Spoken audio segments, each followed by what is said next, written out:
Well, back at it today. As per, Josh has already taken the tiles off this roof. Our plan today is to get this shed down and get this shed down. So Jed came over the other day and he managed to get the roof off that Josh was struggling with. You know, Josh is 20, Jed's 66. Managed to do this on his own. But yeah. So yeah, he's plodding on getting them tiles off. I always look like I'm not working because I'm the one that's the cameraman.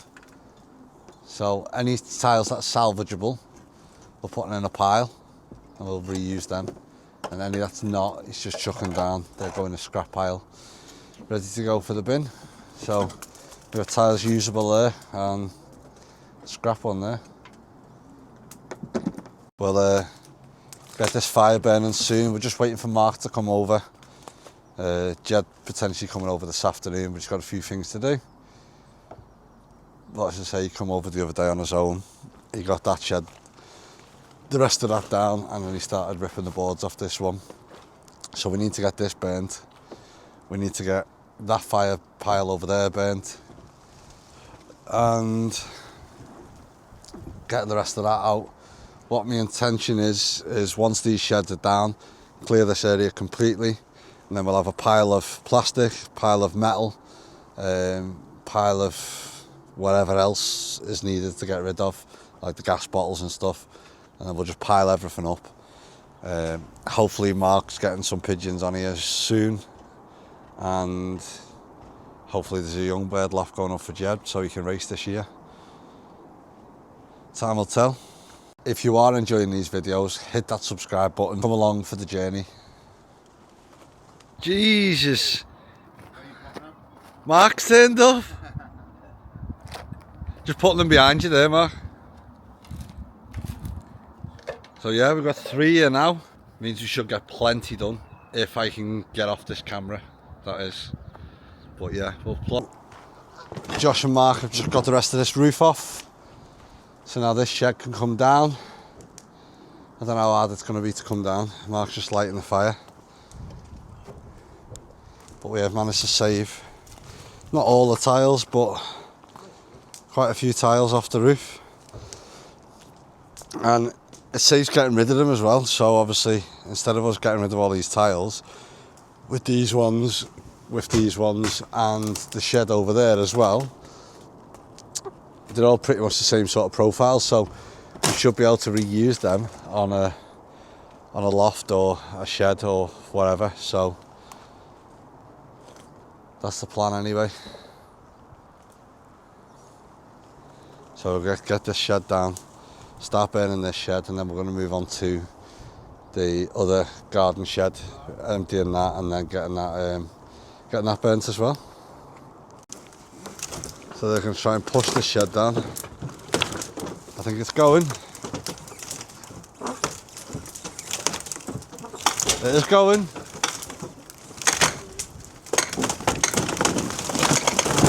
Hey! And how do you feel about that, lads? The problem we've got now is clearing it before that fire actually takes hold. Move it over. Yeah, it's just moving the roof off. Once the roof's off, it'll be alright, that. But that's how you get a shed down. Brute force. Just make a pile here, Josh. Yeah, because we'll light a fire here as well. What, are you putting it there now? Yeah, just that's what I'm saying, just pile a fire up here. And that'll be our next fire. Listen to me, Mark. Right, I best go and help them. That's how we get a shed down. Brute force, 2 strong lads, and that's how it comes down.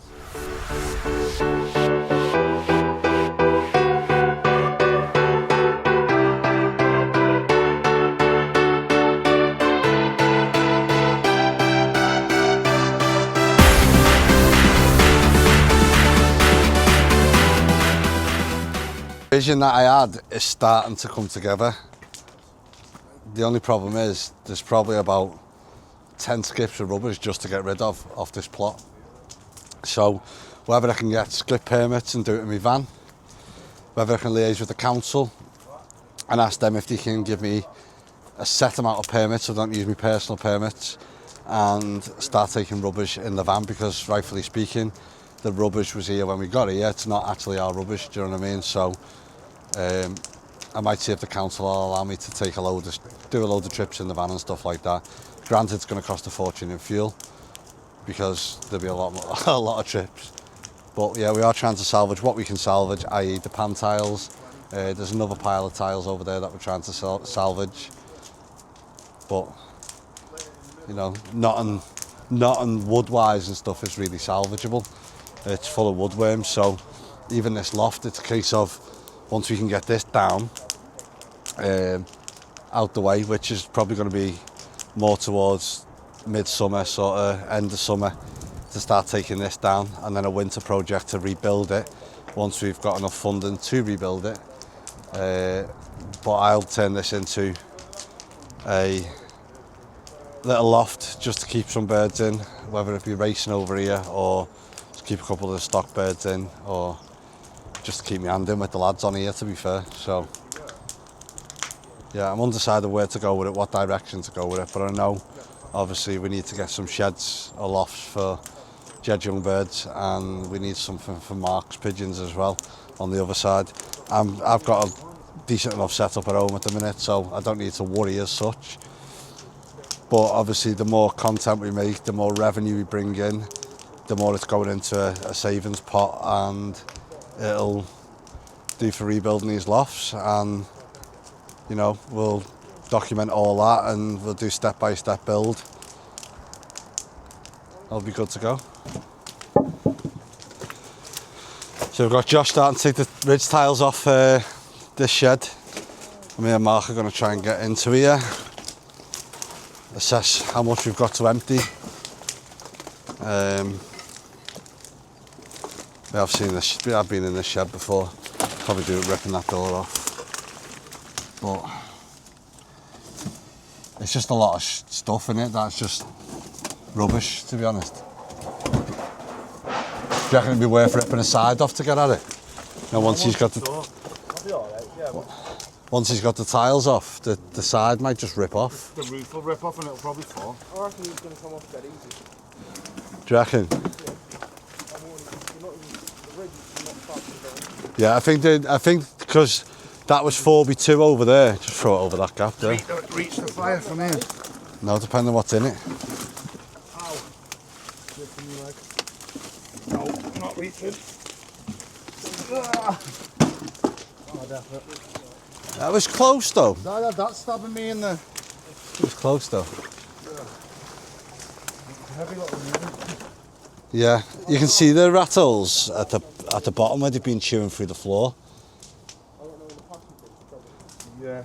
So you can't exactly burn them in situ, you've got to empty them because you don't know what's in the actual sheds themselves.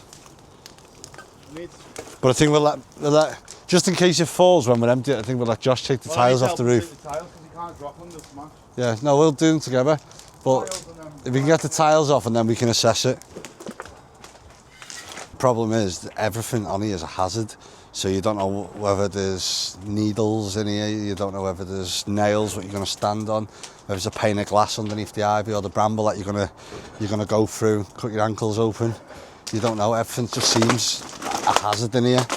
So we've got to make sure that none of us get injured while we're doing it, because it's all fun and games when we're pushing sheds down and stuff, but the reality of it is that it is a dangerous place to be, so we've got to make sure that we follow a bit of health and safety, not throwing things across onto the fire. I do have to keep editing Josh out and Jed for the language, just in case it's not allowed on here. But yeah, we'll keep editing them out, eh? Hopefully the mic doesn't pick up at all. Try and get these on now, on the fire.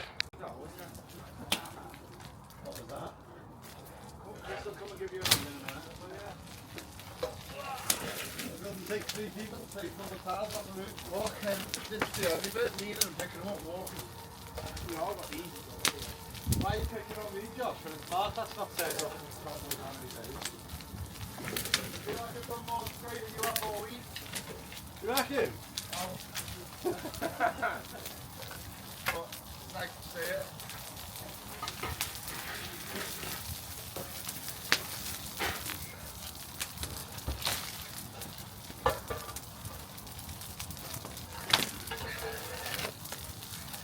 He feels like he's done more today than I've done all week.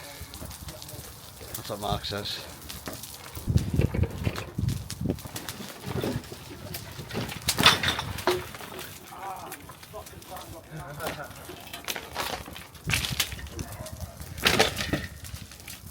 Be able to reuse that trailer. Yeah.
Another tree down and on the fire.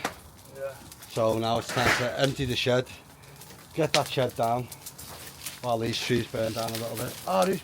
Somehow our clippers ended up in the fire. They are smoking, but they still work. I don't know how they ended up just in the fire pile.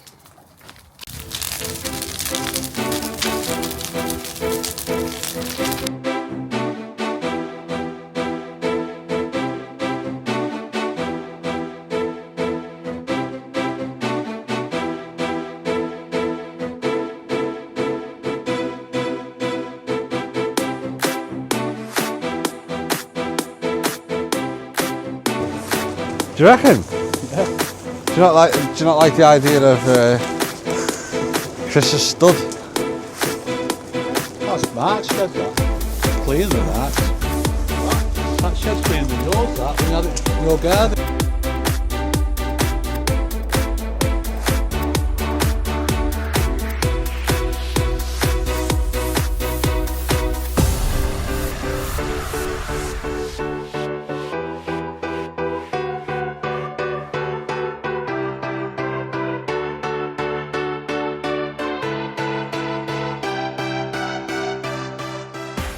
I think the weather has seen us off today. It's absolutely lashing it down now.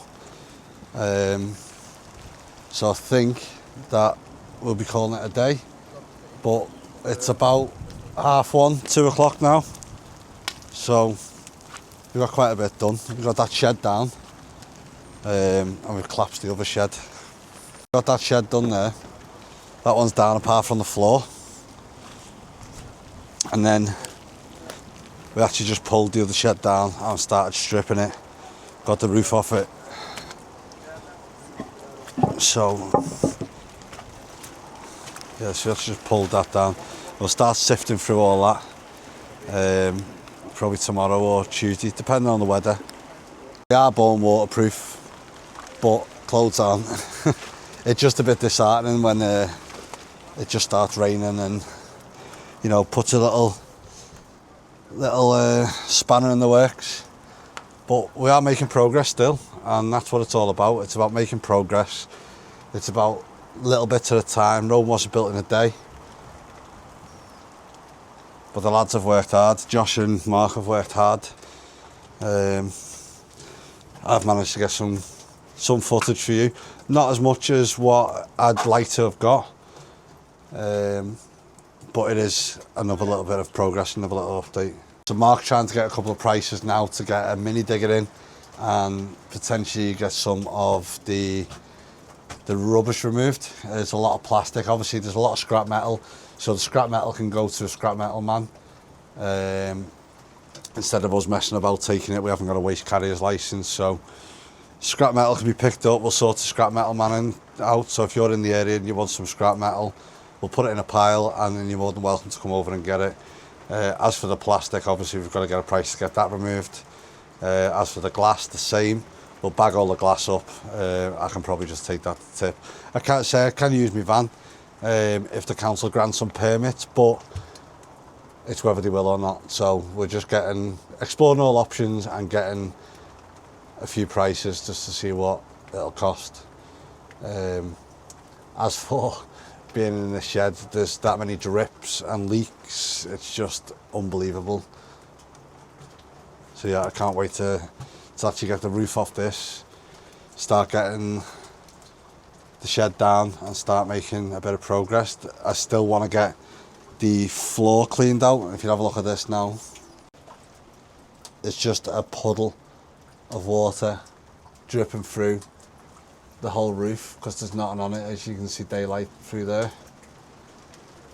So these are the worst. So scraping that out is going to really stink. But for some reason, I can't even pick up a dog poo without balking. But that smelly floor, Mark started picking it up and putting it on the fire, and I was gobsmacked by it because it absolutely stunk. I was balking. I've got a weak stomach. Not ashamed to admit that. Plenty of yous have probably got a weak stomach as well. So yeah, I think we'll call it a day now. I have to go and do my birds. And yeah, we'll probably get over in the week depending if the weather's better. So I think Josh is still struggling, obviously sorting the planning permission side out of it, making sure it's submitted by the 6th of April. But where does he stand when he's got eggs and young birds in the shed? Can the council force him to take that down, knowing that there's actively breeding birds in them premises, or will they have to give him a sort of deadline and a grace period to allow the youngsters to hatch, wean over and move on? It could be a little loophole. Has anyone experienced that before with the council? It's definitely worth exploring, but surely they can't turn around and say you've got to remove the nests, the young birds, the eggs, to then remove the loft. Surely there's got to be a grace period, whether they grant him a couple of months. But he lives sort of around Warrington leeways, so if there is anyone out there that might have a little bit of land that is able to keep pigeon lofts on, that can sort the lad out. He is only 20, he's a young fancier. This is the type of fanciers that we need to protect. Reach out. He will be in the comments. He'll drop a comment below. So yeah, he'll make himself aware so you can contact him. And he'll make himself aware of what his Facebook is, I'm sure, in the comments. Again, sorry for not much of an update.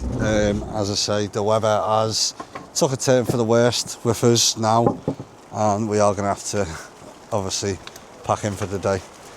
Otherwise, we're just working in miserable conditions, do you know what I mean? But if you're not already subscribed, hit that subscribe button, drop us a comment, go watch the other videos from the start of taking this on last week to now. And you'll see the progress that's been done. It's worth a watch. We have done quite a lot in such a short space of time. But yeah, tune in for part 4 of the allotment update, and hopefully it'll be on a better day so we can get a lot more content done and a lot more progress. Until then, remember, hit that subscribe button.